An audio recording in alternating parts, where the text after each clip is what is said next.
The year is 1871. A 16-year-old boy stands in front of his family's burned home after the Great Chicago Fire, hopes burning together with the house. The year is 1910.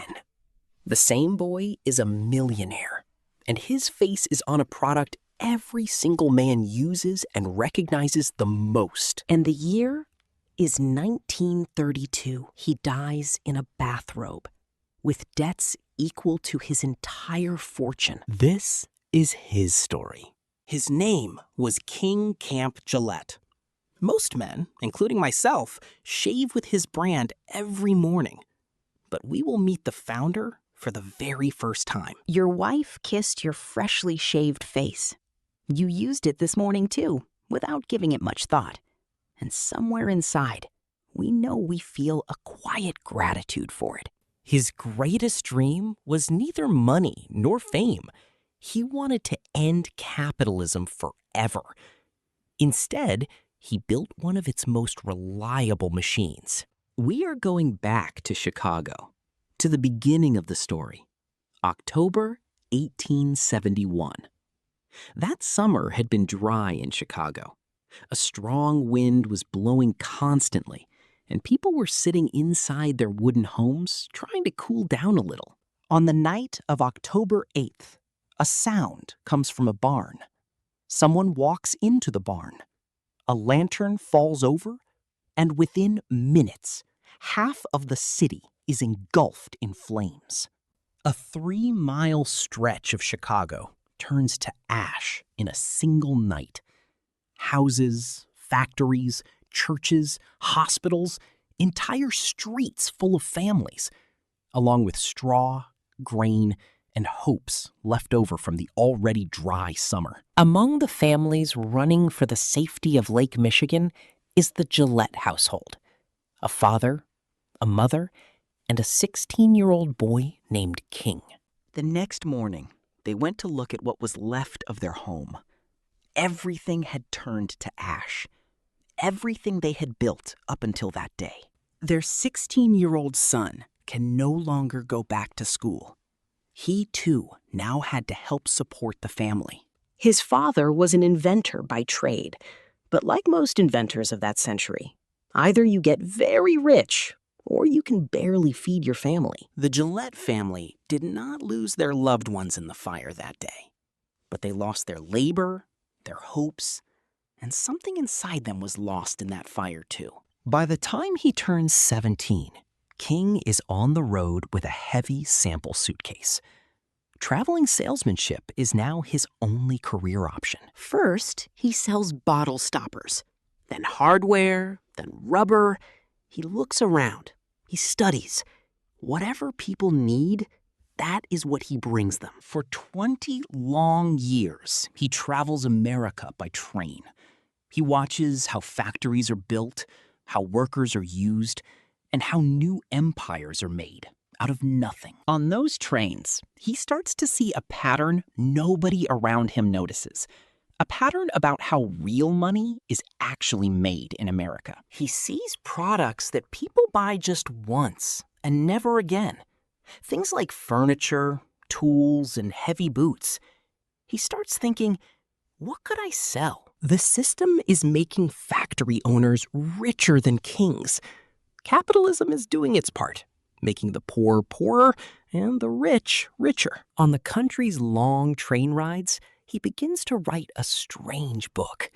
Not about salesmanship, but about tearing down the entire capitalist system. He calls it The Human Drift. Almost nobody reads it, and almost nobody cares. On the road, he is always seeing things. Some catch his attention, some do not. The thing he will invent later, he uses it every single morning. But back then, it does not even cross his mind. Standing in another dusty hotel room somewhere, he does not know it yet. That one daily habit is about to turn him into a very rich man. In the mid-1890s, King is working for a company that sells bottle caps to breweries. The founder of the company is a man named William Painter. Do not forget this name. Painter is different from every boss King has worked for up until now. He invented a disposable bottle cap, and by producing and selling it, he is slowly becoming a rich man. Every beer bottle in America is being sealed with Painter's crown cork. Each cap is used once, thrown away, and bought again. A perfect system, isn't it? Even today, some brands design their products so no other product fits them, just so their own service has to come. One afternoon, Painter sits down next to King. They are just chatting, but for King, these are priceless pieces of wisdom and advice. Painter pulls him aside and tells him something incredibly simple. If you can, invent something people use once and then throw away forever. Something people have to replace again and again, week after week, for the rest of their lives. After that conversation, out of all the topics they touched, this is the one that sticks in his mind the most. He keeps thinking about it constantly. To me, the biggest irony of all is this. The man who wanted to end capitalism forever is now hunting for its most perfect product. One quiet morning, standing in front of a small hotel mirror, he is holding his straight razor. He looks at his face. He looks at the mirror. He looks at the shaving blade he is about to throw away in a moment. And this goes on for a while. What if the blade itself were disposable?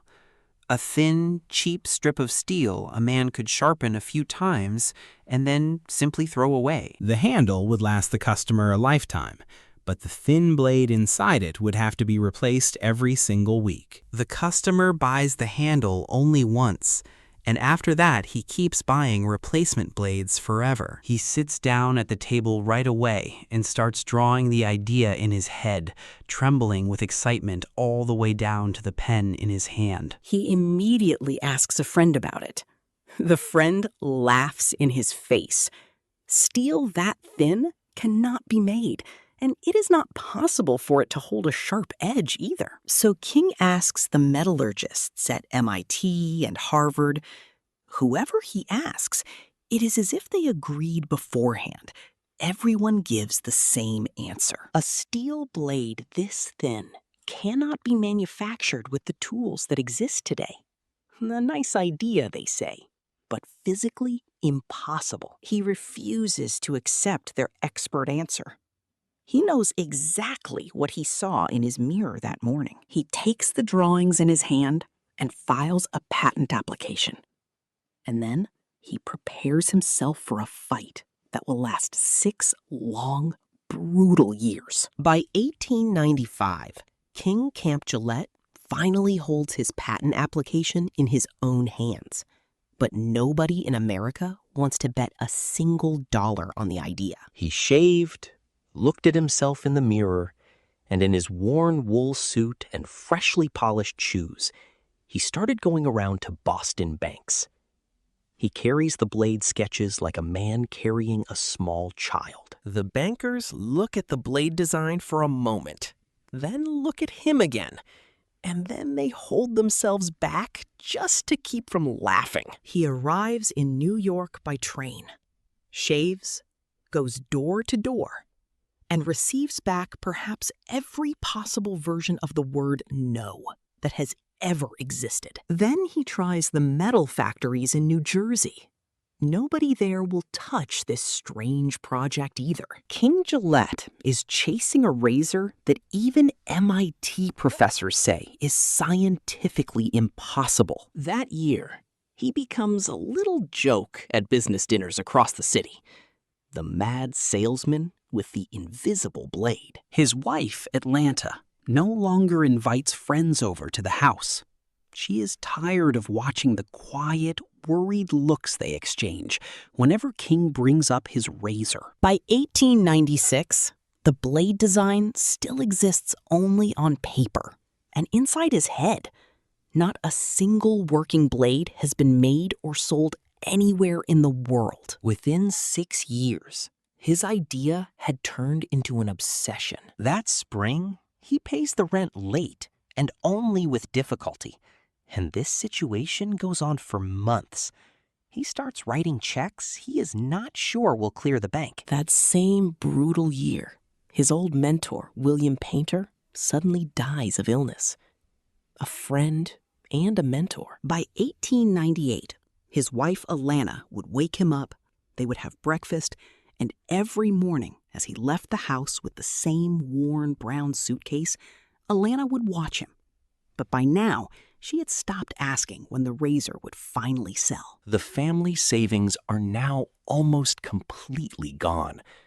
Just to keep the lights on at home, King hits the road again to sell bottle caps. By day, he sells other men's inventions to strangers on trains and in shops. By night, he writes strange pages about a world with no money at all. Every night, in cheap hotel rooms across the country, he keeps writing his utopian pages. He imagines a perfect socialist city and calls it Niagara Metropolis. We are now in 1899. King is exhausted. He has turned 44, and the patent is still nothing but a single sheet of paper. That spring, for 3 long days, he barely leaves the small hotel room at all.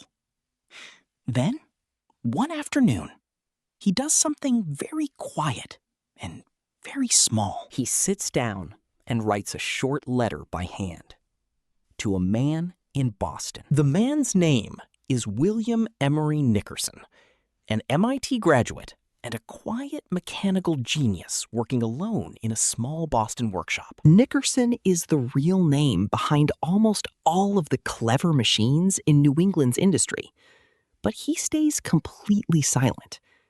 Outside of Boston, almost nobody knows his name or his inventions. In 1900, King visits Nickerson in that quiet Boston workshop. He shows him the razor sketch nobody in America has been able to make. When Nickerson takes the drawing in his hand, he straightens up, studies it for a long, long time, and then he says the words that will change all of human history. I can make this. Outside that quiet room, almost nobody believes him either. Nickerson tries new heat treatments, new alloys, and new ways of pressing very thin steel. Slowly, painfully, something impossible starts appearing on the workbench in front of them. A thin, cheap, disposable strip of steel that can hold an edge. In his shoes, most men would not have waited 6 long years. They would have quit. But what did we say? We only tell the stories of those who keep going, those who finish the road. King had not quit, and the reason he had not was about to change everything. In 1901, King finally opens the American Safety Razor Company in a small Boston workshop. The first working blades come off the line a few months later. A tiny workshop is their factory, and there is no budget, not for advertising, not for anything else. In their entire first year of business, the small company sells exactly 51 disposable blades.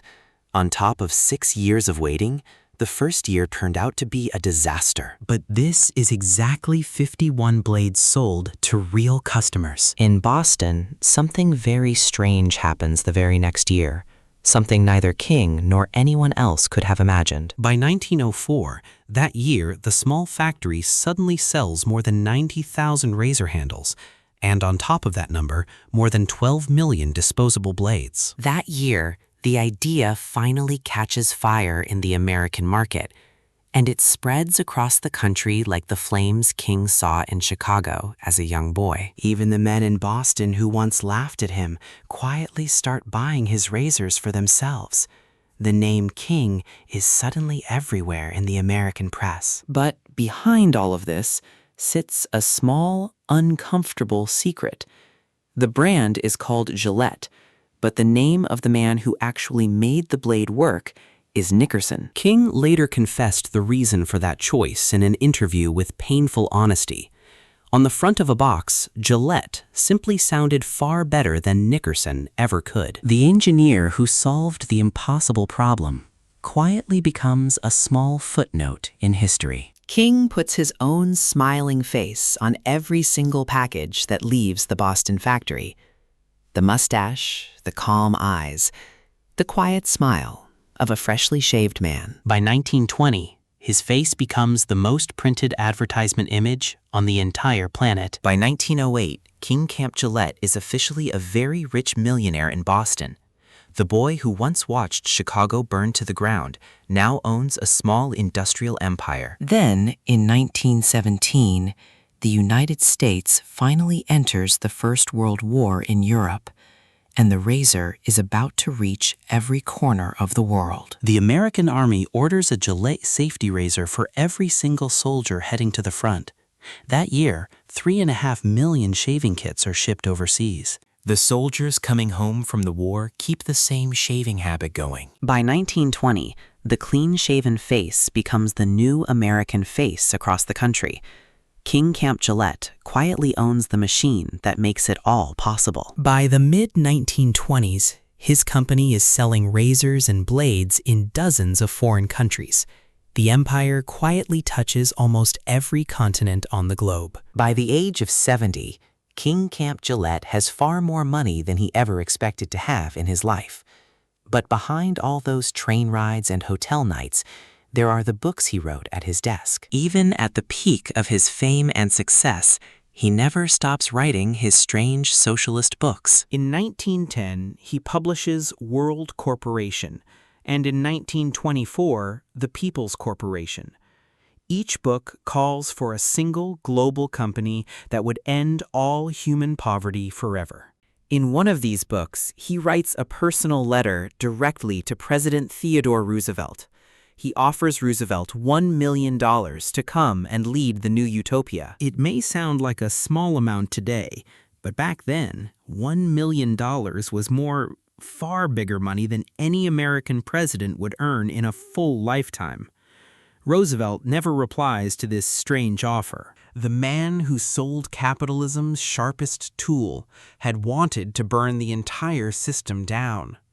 By now, nobody was willing to listen to his ideas anymore. In 1926, at the age of 71, King buys a large desert ranch in a place called Calabasas, California. He plants orange trees, avocado trees, and dreams of a quiet retirement in the sun. He returns to being that 16-year-old boy, the one from before their house burned down. For 3 quiet years, life at the Calabasas Ranch is almost perfect for him.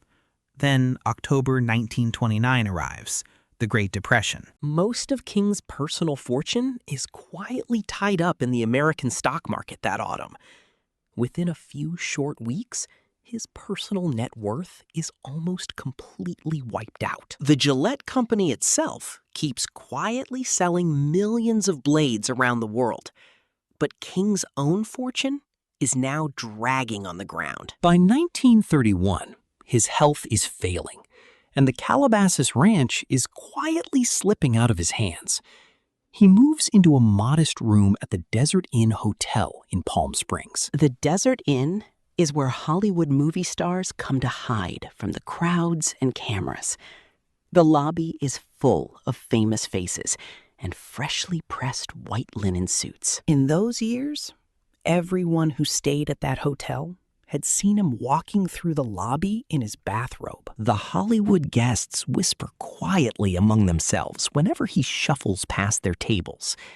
They think he is a broken old man who has lost everything. On July 9th, 1932, King Camp Gillette dies quietly in his small room at the Desert Inn. At 77 years old and outside of his family, nobody even notices. The newspapers run a small obituary, as if he had left no work behind at all. When his estate was cleared, it barely covered his debts. A life that began with a fire at the age of 16 had also burned through his entire fortune with another kind of fire. So what did he really leave behind on this earth? In 2005, Procter & Gamble buys the Gillette Company for $57 billion American dollars.